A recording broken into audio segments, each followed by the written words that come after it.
Interview, her first since announcing her run for Senate in the state of Texas, Democratic Congresswoman Jasmine Crockett. Congresswoman, thank you for being here. As you know, a Texas Democrat has not won a statewide race in 30 years. Tell me what your path to victory is. My path is through the people. Right now, we know that, yes, there's a blue wave that is coming. That is why the president and his minions have decided to go across this country and try to cheat their way into holding the House. But when it comes down to Senate races, every voice is counted. Every single vote matters the same. And what we wanted to look for is whether or not I could expand the electorate and get people motivated to vote who normally don't participate in the process. And our numbers say that we can do that. There's a lot of excitement, and you're going to need excitement. You're going to need momentum. And obviously, you're going to need a few receipts to make sure that we flip this state. But it can and it will get done. Well, Congresswoman, that's one path, obviously, those who have not participated normally. Then there's a whole host of people who have voted. Is your path through those who have previously voted but for different parties, as well as those who have not wanted to be a part of the system before? I will tell you that our targets aren't necessarily those that consistently have not joined the movement known as the Democratic Party.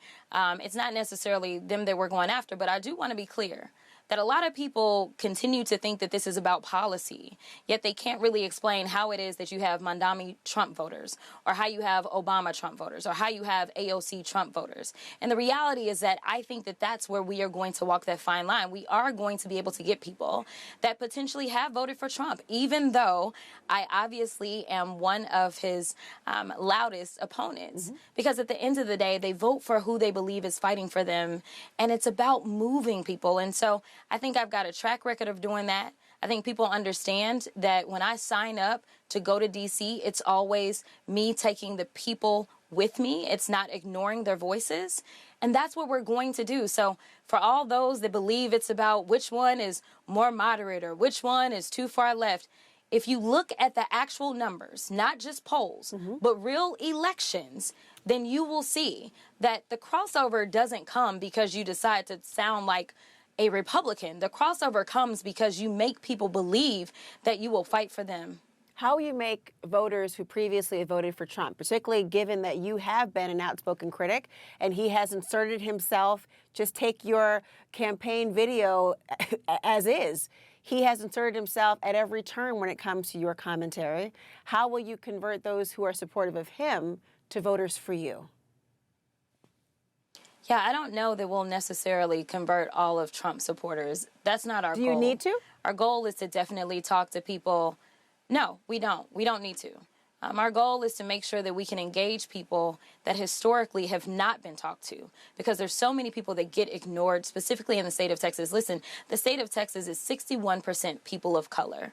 We have a lot of good folk that we can talk to. We know that when Beto came really close, Beto, who is a progressive, we know that he got 65% of the Latino vote. So what did they do after that? They specifically went after Latinos. We know that he got close to 90% or right there at 90% of the African-American vote. So honestly, what we need to do is start talking to the vast majority of Texas. I think my message is very much a mainstream message. I don't know who disagrees with the fact that affordability is a real thing, except for the president, who says it's a Democratic hoax. But when somebody goes to the grocery store nowadays, whether it's in East Texas or whether it's right here in Dallas, Texas, or whether it's in Austin or West Texas, let me tell you, they are looking at those grocery prices and they are thinking we deserve better.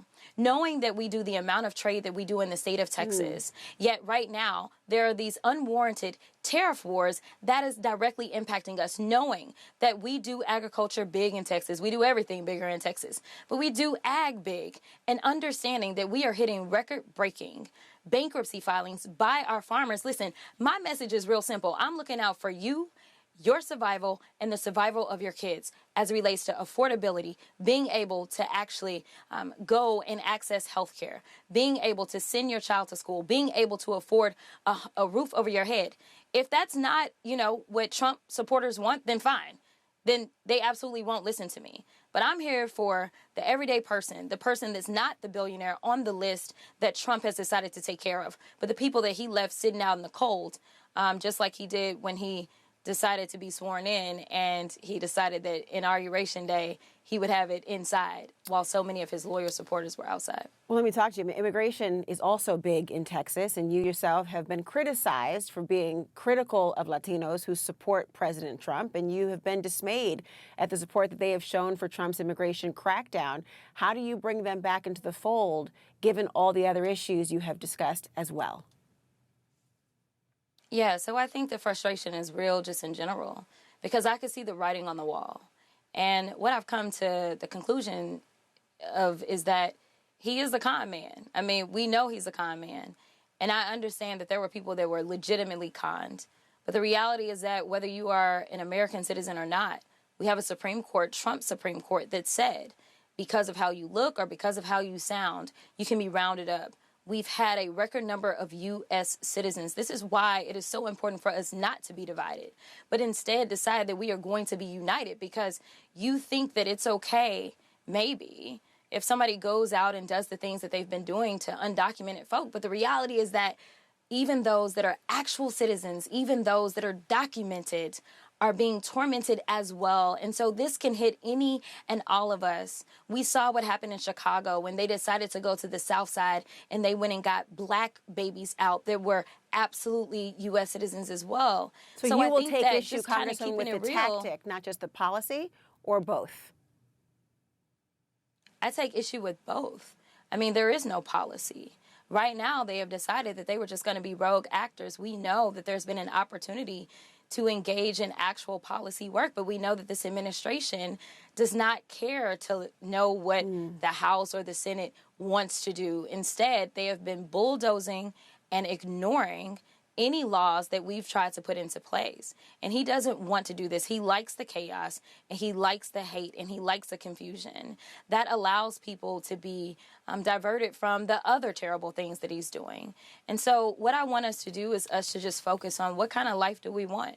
Do you want a life where your neighbors can be nabbed just because of the skin that they are in, or because of the language or accent that they may have?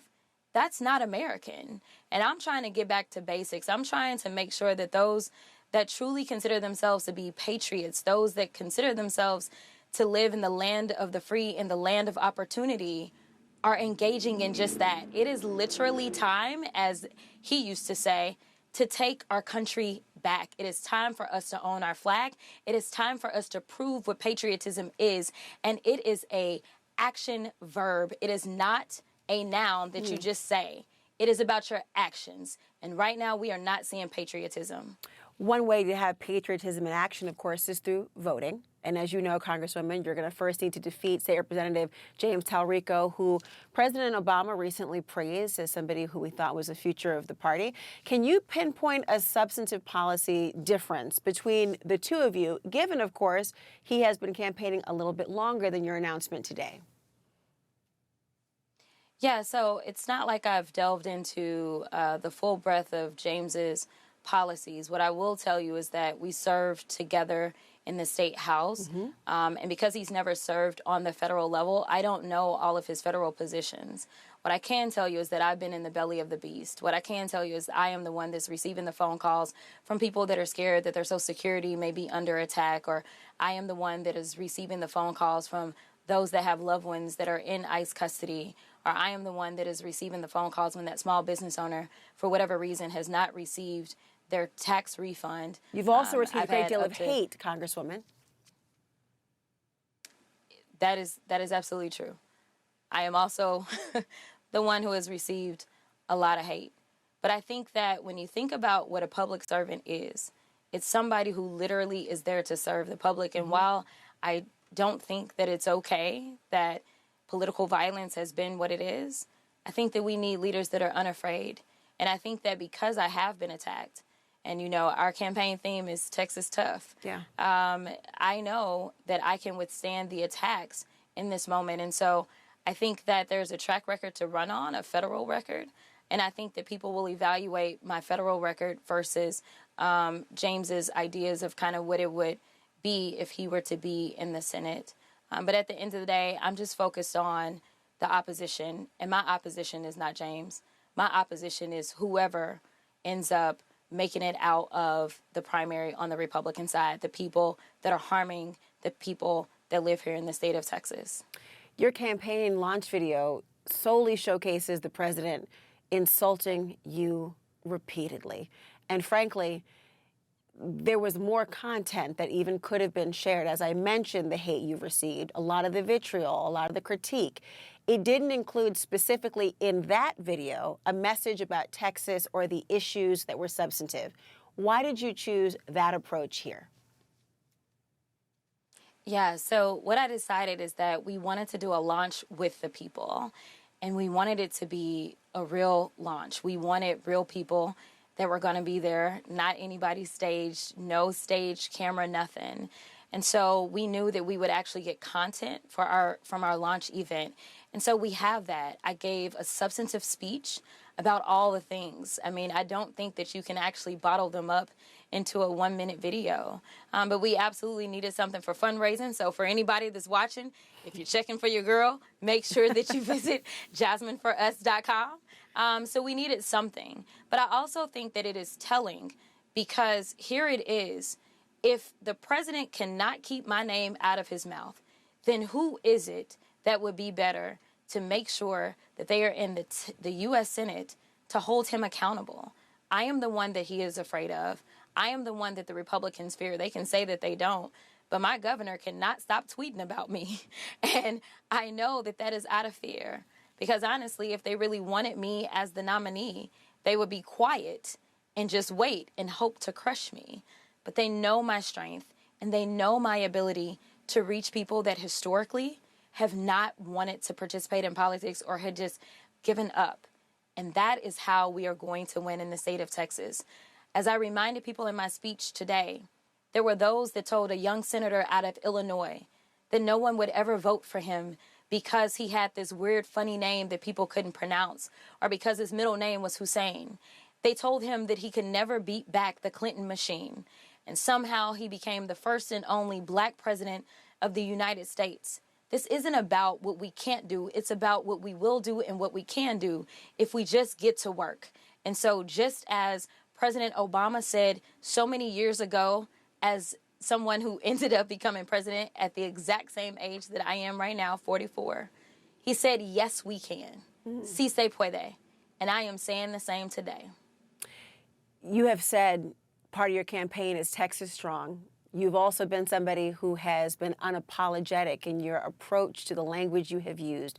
You have gone toe-to-toe with the likes of Elon Musk, let alone the President of the United States, let alone Marjorie Taylor Greene, infamously, even going viral on a number of occasions.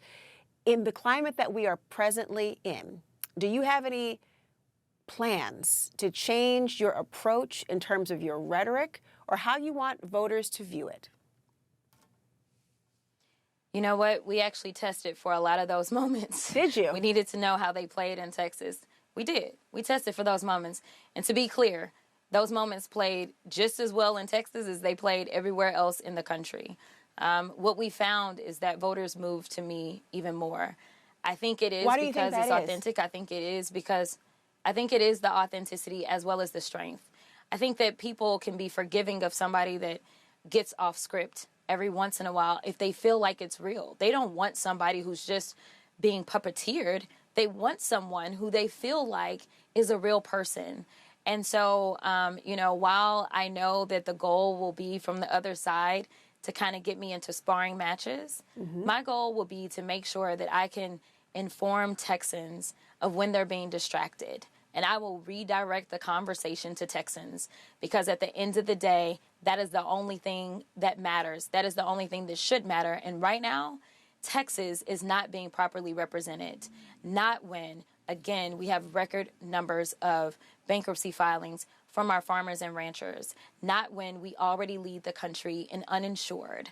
Not when, in that scenario, we have a senator that is not interested in making sure that those tax subsidies for the Affordable Care Act are extended. We have people right now that are dishing out death because they refuse to just do what they claim to do, which is to be pro-life. There is nothing pro-life about their agenda. And obviously, our children, they are our future. And right now, the future isn't looking as bright as it should. Laura, you have children. I do. And you know what it is to be able to plan for your children to actually go off to school. That light is dimming right now for so many. And the fear if you cannot. Finally, I know we have to go, but I have to ask this because you have filed today on the deadline. There are some who are angry that you had the audacity to be a part of the Senate race. What do you say to those who question your ability to hold the state in a general? Yeah, I say turn that anger into work. Listen, I'm not here to make anybody mad. I'm here to win. And that's all I got to say about that. So it's time for everybody to get to work. Right now, we know that this primary will be over in 85 days. We are headed into GOTV. It is time to get to work. It is not time to be divided. It is time to unite, because when we were divided, we ended up with Donald Trump. I will do nothing to divide us. I will do everything that I can to unite us and make sure that we win, because a win in Texas is actually bigger than Texas. It is a win for this country. We are talking about a seat that will absolutely flip the control of the Senate over to the Democrats. This is bigger than the state of Texas. Congresswoman Jasmine Crockett, thank you so much.